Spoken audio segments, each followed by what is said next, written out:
Right, folks. Hello, and here we go again. We are now into lesson 2 of our series on how to play the guitar, which I'm designing for beginners. Yeah, um,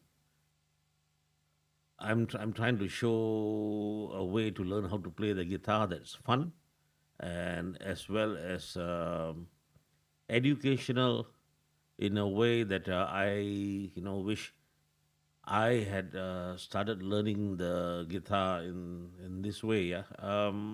So we'll play some songs that we enjoy, and as we go along, we'll also learn to understand what we are playing, so that we can apply our knowledge to other songs that we learn in future.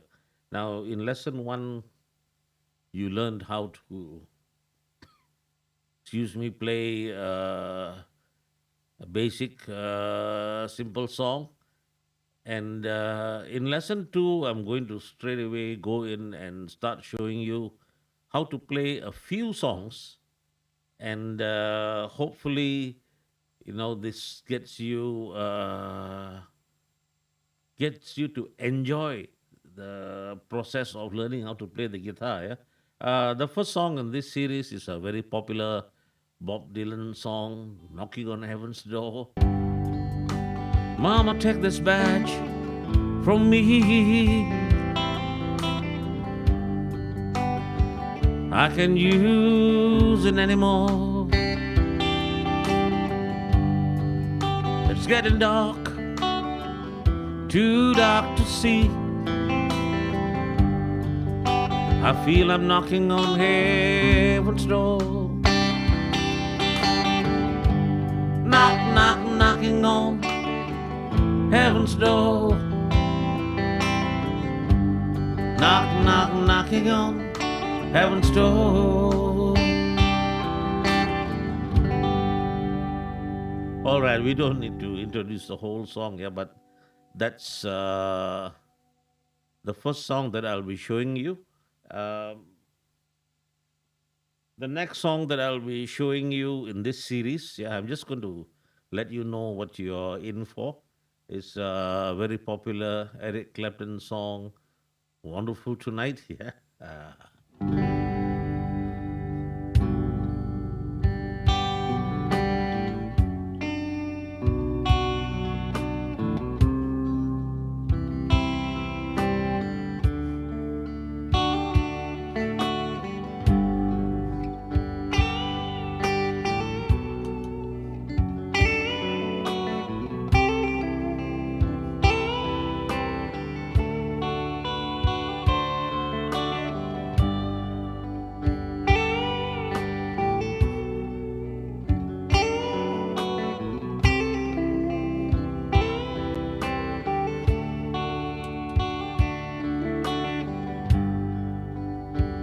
It's late in the evening.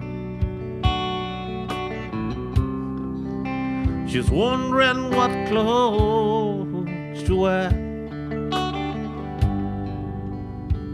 Puts on her makeup, brushes her long blonde hair, and then she asks me, would you like to learn how to play the guitar? And I say yes, I'd certainly like to learn how to play the guitar. All right, and we'll learn how to do that. Uh, and then we'll move on to, a faster song. Yeah, just in case some of you guys are feeling like, hey, this learning of the guitar is a slower process, and we'll do a CCR song, which is like very popular. Hang on a minute, let me put a little bit of a drum beat for it, yeah, so you get more of a feel for the song. Someone told me long ago, yeah, that's a calm before the storm. I know that's been coming for some time. I'm trying to change the melody line a little bit as I sing because I got this feeling that by playing for you guys some of the clips of the songs, I'm running into copyright infringements.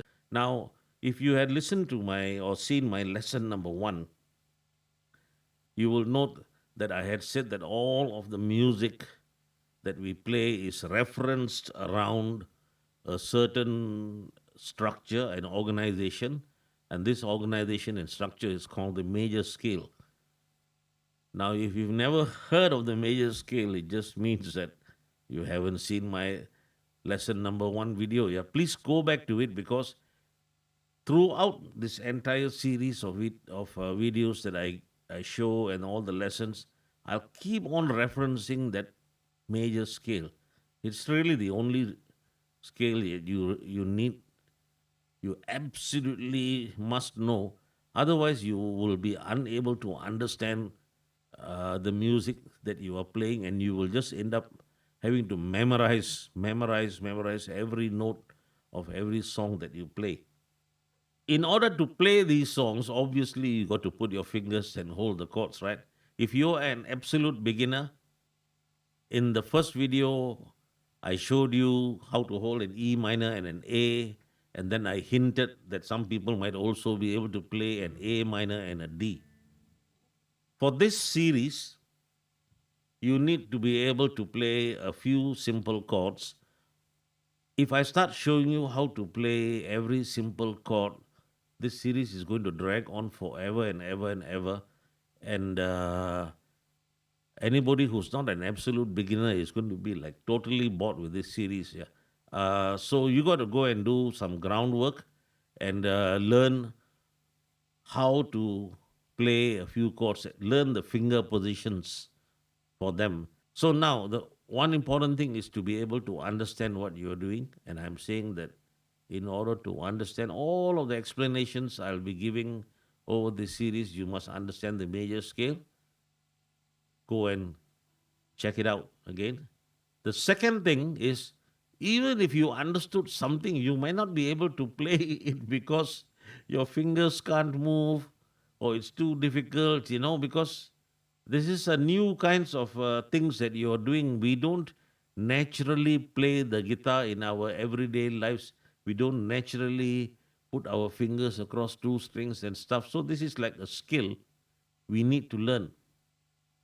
The actual dexterity of the fingers and the coordination between the right hand and the left hand, to be able to move the right hand and the left hand.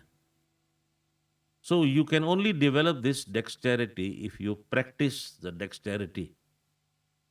And in order to quickly be able to do this, instead of just playing songs, I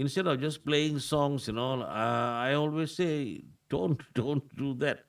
Spend some time just developing the dexterity. In other words, you have to practice not just holding some chords, but you have to practice moving your fingers and making them flexible.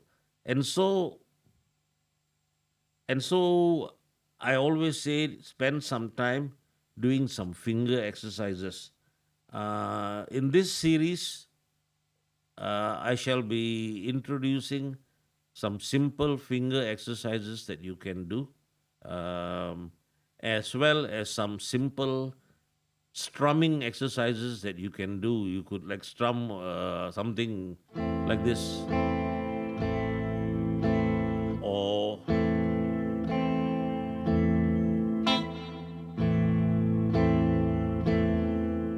or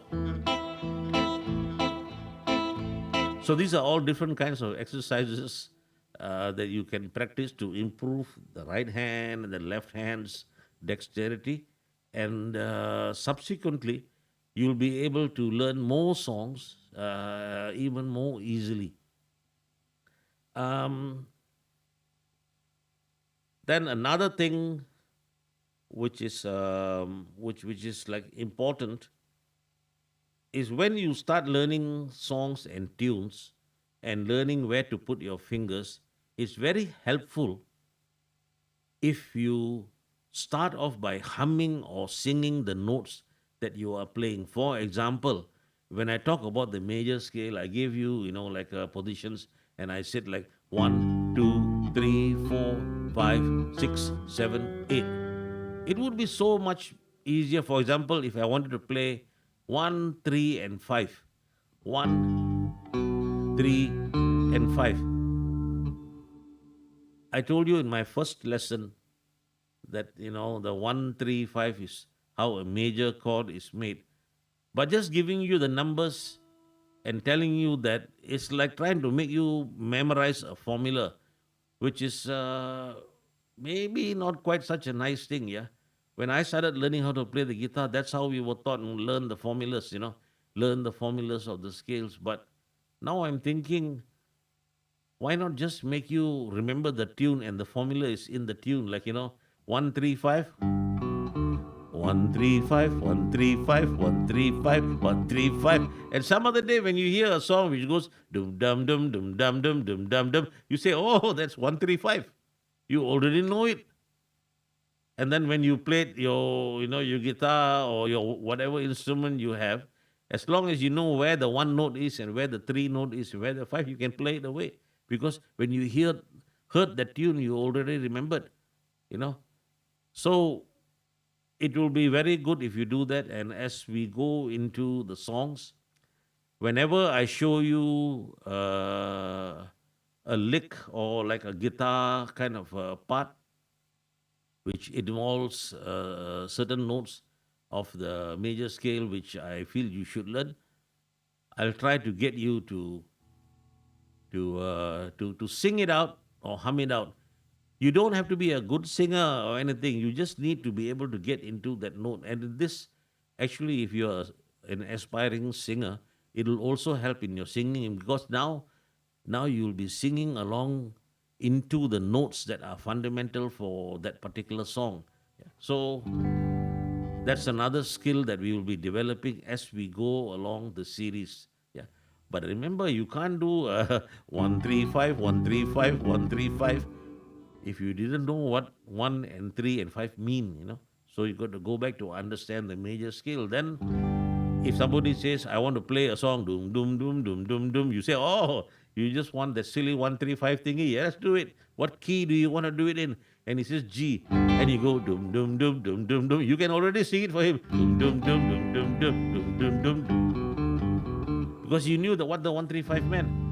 But if somebody else came and says, hey, I'd like to sing this now. I'd like to sing this, but I can't sing it in G. I want to sing it in A. You say, okay, here's an A chord. And what's the 1, 3, 5 of the A going to be? Dum dum dum dum dum dum dum dum dum. It's the same tune. Dum dum dum dum dum dum dum dum dum. Yeah, but it's in a different key. And so if you went to say I want to do it in F, you just lock onto the F. Dum dum dum dum dum dum dum. You see, we can already sing out the notes that we want to play just because we knew that this guy just wanted to do a 1, 3, 5, and we remembered what 1, 3, 5 sounds like as a tune, instead of just remembering 1, 3, 5 as numbers. Then all we knew was some formulas. I really, really wish that when I started learning how to play the guitar, I had been taught to do things that way. I do understand that people who learn how to play the piano, if they study formal piano classes, they are taught at an early grade already how to how to sing and how to hear and be able to listen to these things. They call them intervals. Like between 1 and 3 is a certain interval, 1 and 5 is a certain interval. So they are taught how to listen to go for intervals. But unfortunately, I think the teaching structure is such that it's too formal. So they learn this thing just to pass an exam, but they're not learning this to be able to, sing songs or understand the songs that they are doing, except for the exceptional students, who are like really very musically inclined and they can connect the dots. Or if you have a really good teacher who explains the things out to you. Anyway, for us, I think this is very important, yeah. Probably even more important than me showing you the chords to any particular song is understand the intervals and be able to just sing out the intervals. Later, you'll find things so much better, yeah, so much better and easier to understand. So, okay, with that, we conclude this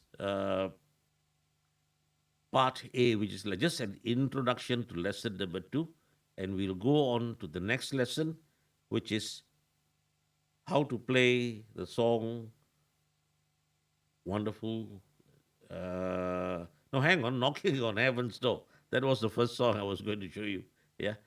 So the next lesson is going to be how to play "Knocking on Heaven's Door." Cheers, folks. Enjoy guitaring, but suffer the lesson first.